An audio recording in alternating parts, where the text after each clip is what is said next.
భవానీయే కాదు, దాని బట్టలు కూడా ఈ ఇంట్లో ఉండకూడదు.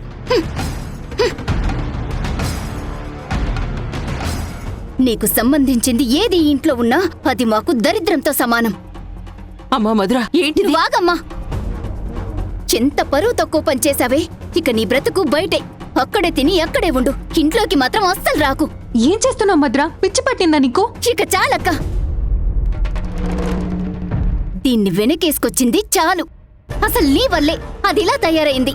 చిన్నప్పటి నుంచి ప్రతి దానికి నువ్వు దాన్ని వెనకేసుకొని రావడం వల్లే ఈ రోజు ఊళ్ళో మన నాన్న పరువు మొత్తం పోయింది.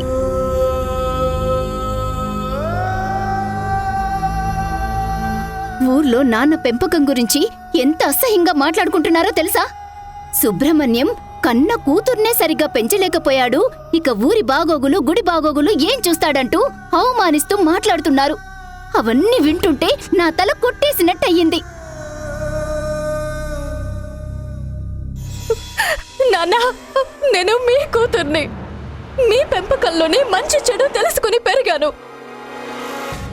నా ప్రాణం ఉన్నంత వరకు మీ పరువు పోయే పని నేనెప్పుడు చెయ్యను నాన్నా. నిజంగా నా మెళ్ళోకి తాళిబొట్టు ఎలా వచ్చిందో, ఎవరు కట్టారో నాకేమీ తెలీదు నాన్నా. ఆపవి నీ నాటకాలు. నిన్నట్నుంచి అరిగిపోయిన టేప్ రికార్డర్లా చెప్పిందే చెప్తున్నావు. మన తల మీద చీమ పాకితేనే తెలిసిపోతుంది. అలాంటిది ఈవిడ గారి మెళ్ళో తాళి కట్టినా అస్సలు తెలియలేదంట. నువ్వు చెప్పే కథలన్నీ నమ్మడానికి ఇక్కడ పిచ్చోళ్ళెవరూ లేరు. లేదు చెల్లి, ఇది కథ కాదు. నేను ప్రాణం కన్నా ఎక్కువగా ఆరాధించే అమ్మవారి తల్లి మీద ప్రమాణం చేసి చెప్తున్నాను. నా మెళ్ళోకి తాళి ఎలా వచ్చిందో నిజంగా నాకు తెలియదు చెల్లి. నీ మాట నమ్మడానికి కావాల్సింది ఈ ప్రమాణాలు కాదు, ఆధారాలు.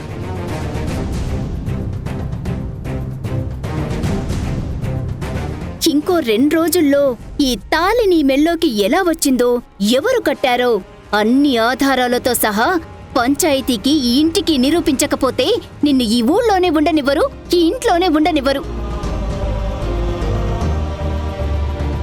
నీకు ఆ గోదారే దిక్కు, దాంట్లో దూకి చావడమే. మధుర, ఆపు మధుర. నీ వయసుకు తగ్గ మాటలు మాట్లాడు. ఎందుకు మధుర ఎప్పుడు చూసినా భవానీ మీద విషం కక్కుతూనే ఉంటావు? ఇప్పటికే భవానీ కొండంత బాధలో ఉంది. ఆ బాధ నువ్వు పంచుకోకపోయినా పర్లేదు, కాని పెంచకు. మాకు నీ అంత గొప్ప మనసు లేదక్కా. నాన్న పరువు తీసుకెళ్లి గోదాట్లో కలిపిన దాన్ని నువ్వు క్షమించినా నేను క్షమించను. అయినా మీ పక్షపాత బుద్ధి చూసారా? ఇప్పటికీ ఈ భవానీని ఏ తప్పు చెయ్యందాన్లాగానే చూస్తున్నారు. చిచ్చి, మీరు ఎప్పటికీ మారరు.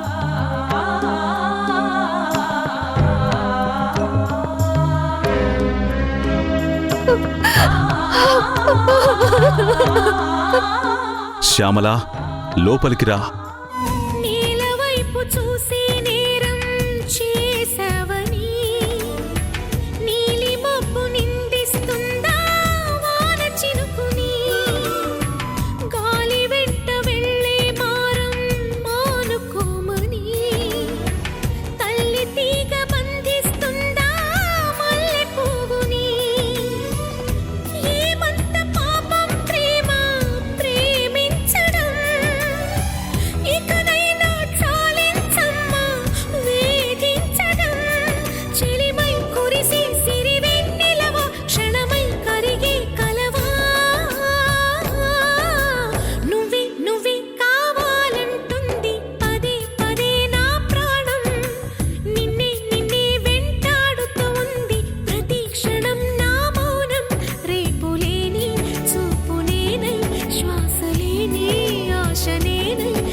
భవానీకి నిన్న రాత్రే వివాహం జరిగిపోయింది.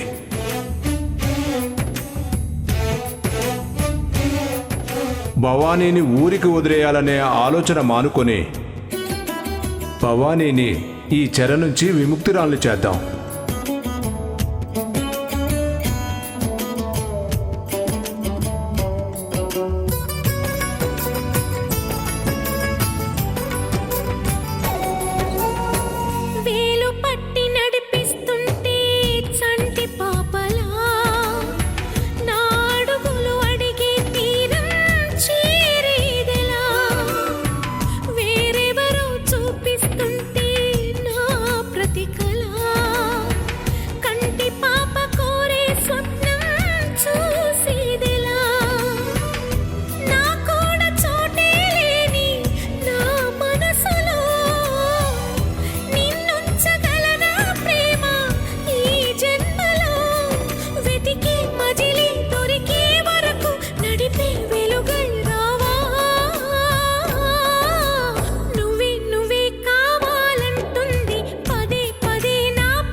రాహుల్, ఉదయం నుంచి నువ్వేమీ తినలేదు. కనీసం ఈ జ్యూస్ అయినా తాగరా. ఆకలిగా లేదక్క. భవానీ గురించి ఆలోచిస్తూ బాధపడుతున్నావా? నీ బాధ నాకు అర్థమవుతుంది రాహుల్. భవానీ జీవితం ఏంటో అని. ఊళ్ళో ప్రతి ఒక్కరూ భవానీ గురించి మాట్లాడుకుంటున్నారు. అసలు భవానీ మెళ్ళలోకి ఆ తాళి ఎలా వచ్చింటుంది? ఎవరు కట్టుంటారు?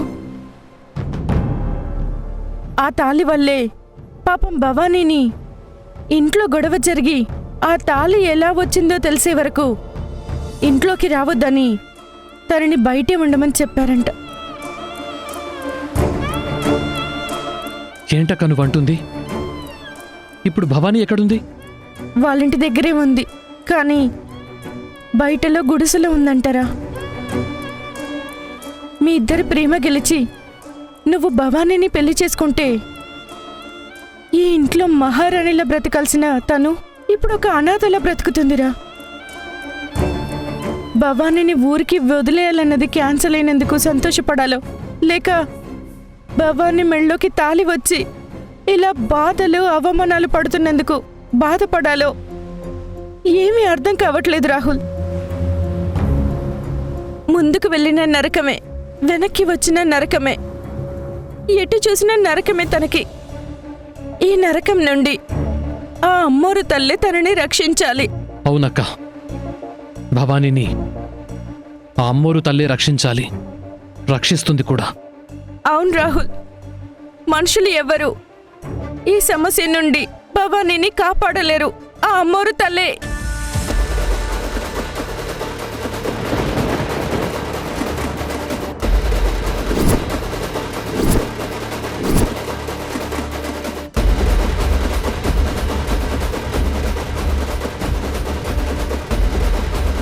రాహుల్, నువ్వు అమ్మోరు తల్లి రక్షిస్తుంది అన్నావా? అవునక్క.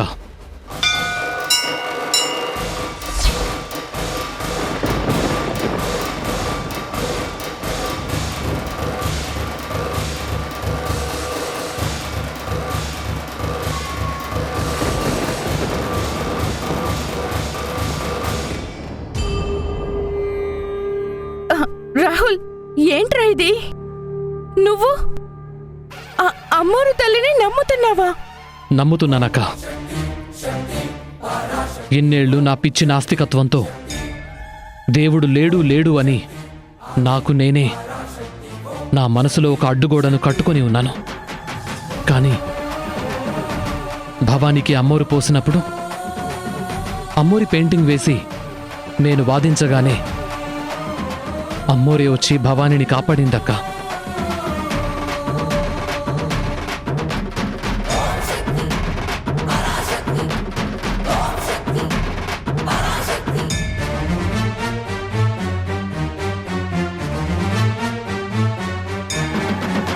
గుళ్ళో ఇప్పటి వరకు ఎవరికీ కనిపించని అమ్మోరి దివ్యమైన రూపం నాకు కనిపించిందక్క.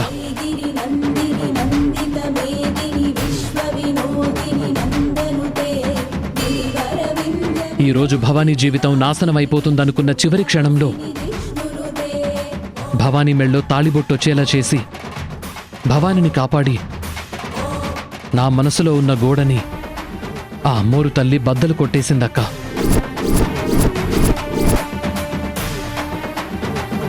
నాలో ఇంకా ఏ అనుమానం లేదక్క.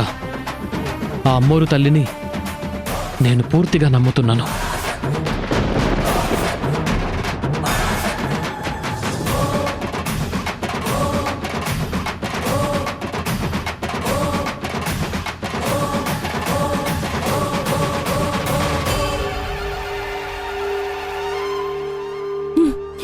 చాలురా, ఈ ఒక్క మాట చాలు. నీ నోటి నుండి అమ్మోరు తల్లిని నమ్ముతున్నాను అని చెప్తుంటే నాకు చాలా సంతోషంగా ఉంది రాహుల్. నమ్ముతున్నానక్క. ఇంకా రాహుల్ జీవితంలో ఉన్న ఆ నాస్తికుడు చచ్చిపోయాడు. ఇప్పుడు నీ ముందున్నది నమ్మకంతో ఆ అమ్మోరు తల్లిని ఆరాధించే రాహుల్. రాహుల్, ఈ విషయం గనక భవానికి తెలిస్తే చాలా సంతోషపడుతుందిరా.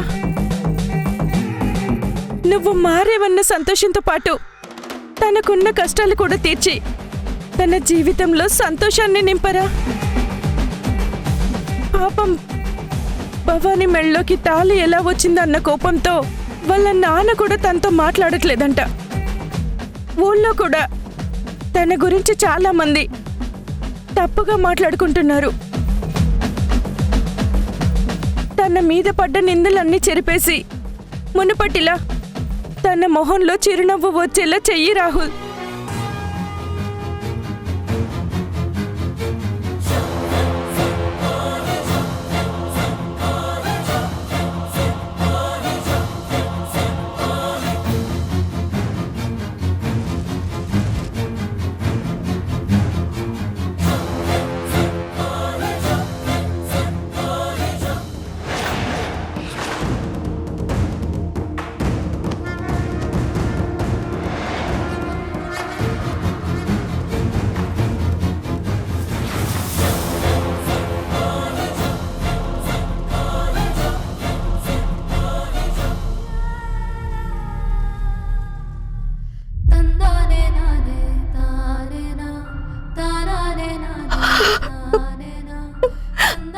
అమ్మా అమ్మారు తల్లి,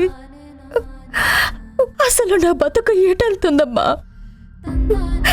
నా మెళ్ళో ఈ పసుపు తాడేంటి? ప్రాణం కన్నా ఎక్కువగా ప్రేమించే నాన్న నన్ను ఇంట్లోకి రావద్దనడం ఏంటి? నేనిలా అనాథలా ఒక్కదాన్నే ఒంటరిగా ఉండడం ఏంటి? నాకేమీ అర్థం కావట్లేదమ్మా. అసలు ఈ తాళి నా మెళ్ళలోకి ఎలా వచ్చిందమ్మా? కనీసం నేనొక్కసారి కూడా కనురెప్ప వాల్సిందే లేదు. అలాంటిది ఈ తాళి నా మెళ్ళలోకి ఎలా అమ్మా? ఏమిటమ్మా నీ లీల?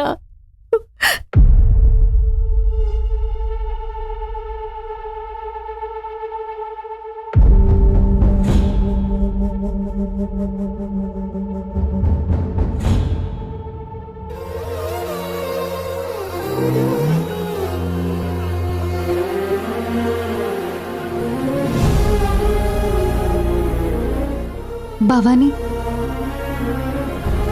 నువ్వేంటక్క ఈ వేళప్పుడొచ్చా? నువ్వు భోజనం చేయలేదు కదా భవానీ, అందుకే నీకోసం భోజనం తీసుకొచ్చా. వద్దక్క, నాన్నసలే నా మీద కోపంగా ఉన్నారు. ఇప్పుడు నువ్విలా నా కోసం భోజనం తీసుకొచ్చావని తెలిస్తే నీ మీద కూడా కోపడతారు. నాన్న కోపం కన్నా నీ ఆకలే నాకు ఎక్కువ భవానీ. ఉదయం నుండి నువ్వు సరిగ్గా భోంచేసిందే లేదు. కొంచెం తినమ్మా. అక్క, నేనంటే నీకెంత ప్రేమో నాకు తెలుసు. కానీ ఆకలి ఉంటేనే కదక్క కొంచెమైనా తినాలనుండేది. ఉదయం నుంచి ఇప్పటి వరకు నా జీవితంలో జరిగిన ఘట్టాలతో ఆకలి చచ్చిపోయిందక్క. నీకెందుకు ఆకలి అవ్వట్లేదో నాకు తెలుసు భవానీ. పెళ్ళనేది ఆడపిల్ల జీవితంలో వెలుగులు నింపుతూ చేసుకోవాల్సిన అతి పెద్ద ముచ్చట. కానీ నీ జీవితంలో పెళ్లి మాత్రం చీకటిని నింపుతూ అగాధంలోకి తోసింది. ఆ అమ్మోర్ తల్లి నిన్ను ఒక సమస్య నుండి కాపాడి ఇంకొక సమస్యలో పడేసింది. నీ పరిస్థితి చూస్తున్నా నాకే ఇంత బాధ వేస్తుంటే ఇంకా అనుభవిస్తున్న నీకు ఎంత నరకంగా ఉంటుందో నేను ఊహించగలను భవానీ. ఈ కష్టాల్ని తలుచుకుని బాధపడ్డానికైనా ఒంట్లో ఓపిక ఉండాలి కదా. నా మాట వినమ్మా. పోనీ నేను తినిపిస్తాను, ఒక్క ముద్ద తినమ్మా.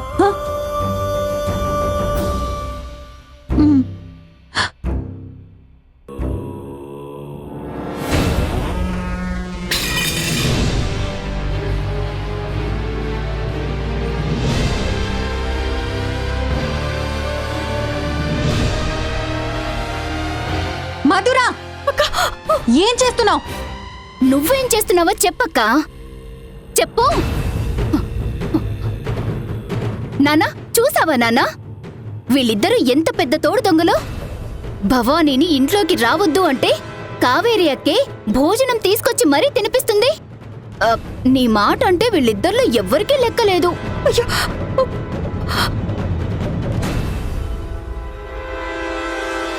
ఎందుకొచ్చావు కావేరి?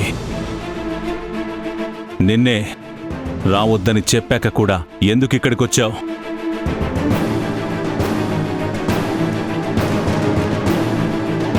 అది భవానీ ఆకలితో ఉంటుందని. ఉండని. భవానీ మెళ్ళో తాళి ఎలా వచ్చిందో తెలిసేంత వరకు తను ఎలా ఉన్నా మనకి అనవసరం.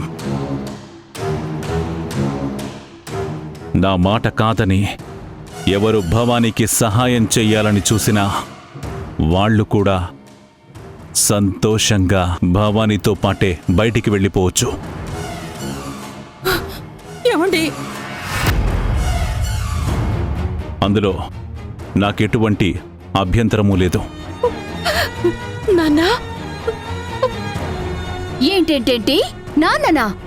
నీ మెళ్ళో దొంగతనంగా తాళి కట్టించుకున్న దానివి నాన్న పరువు తీసిన క్షణమే నువ్వు నాన్న అని పిలిచే అర్హత ఎప్పుడో కోల్పోయావు.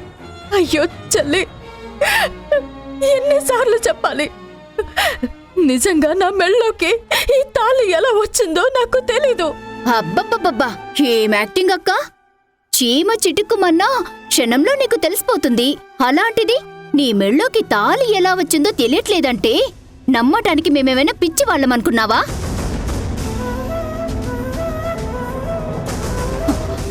నాన్నా, నువ్వు ఎవరినైనా నమ్ము కాని ఈ భవానీని మాత్రం అస్సలు నమ్మకు. అది అత్తరు పూసిన విషపు మల్లె పువ్వు. అయ్యో లేదు నాన్న, నేను చెప్పేది నిజం. నా మాట నమ్మండి నాన్న. నమ్మే పరిస్థితుల్లో నేను లేను భవానీ. నువ్వు ఆ తాళి ఎలా వచ్చిందో ఆధారాలతో నిరూపించలేకపోతే ఈ ఇంట్లోకి ఎప్పటికీ అడుగు పెట్టలేవు.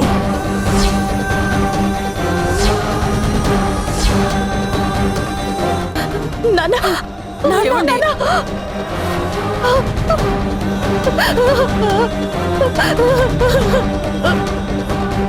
ఏంటమ్మా ఇది? చెల్లికి అన్నం తినిపించడం కూడా తప్పేనా? ఏమీ తినకుండా తనెలా ఉంటుంది? అయినా భవానీ ఏం తప్పు చేసిందని నాన్న ఇంత కఠినంగా ఉంటున్నారు? ఛీ! మీకిది మర్డర్ చేసిన తప్పులాగే కనిపించదు. ఏం మనుషులో ఏంటో.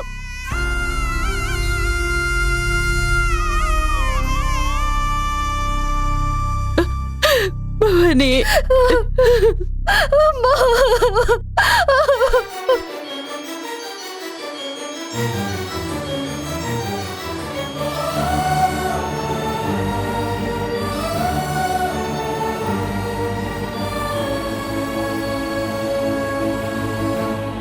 భవానీ, ఇది ఆరంభం మాత్రమేనే. అసలు నరకం ముందు ముందు నీకోసం ఎదురు చూస్తూ ఉంది.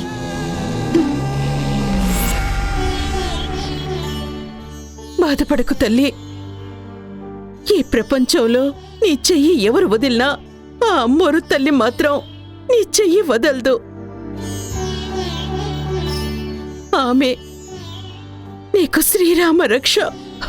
అమ్మా,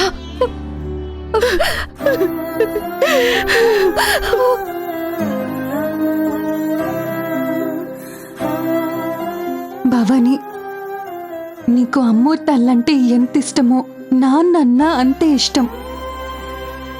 అలాంటి నాన్నే నిన్ను ఇంట్లోకి రావద్దంటున్నారు. ఈ సమస్యలన్నిటికీ పరిష్కారం ఒక్కటే. నీ మెళ్ళోకి ఆ తాళి ఎలా వచ్చిందో తెలియాలి. అసలు గుళ్ళో ఏం జరిగిందో బాగా గుర్తు చేసుకో భవానీ. అప్పుడే ఈ గండం నుండి బయటపడగలవు. జాగ్రత్త భవానీ.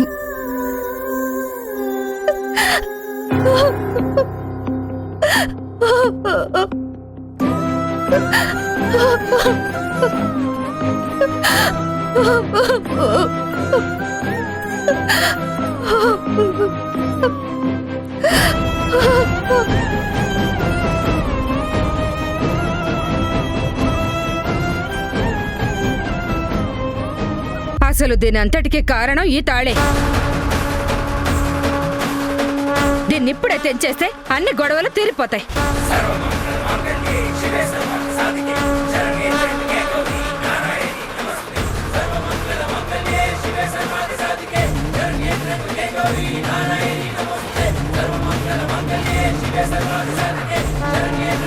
గౌరీ నారాయణ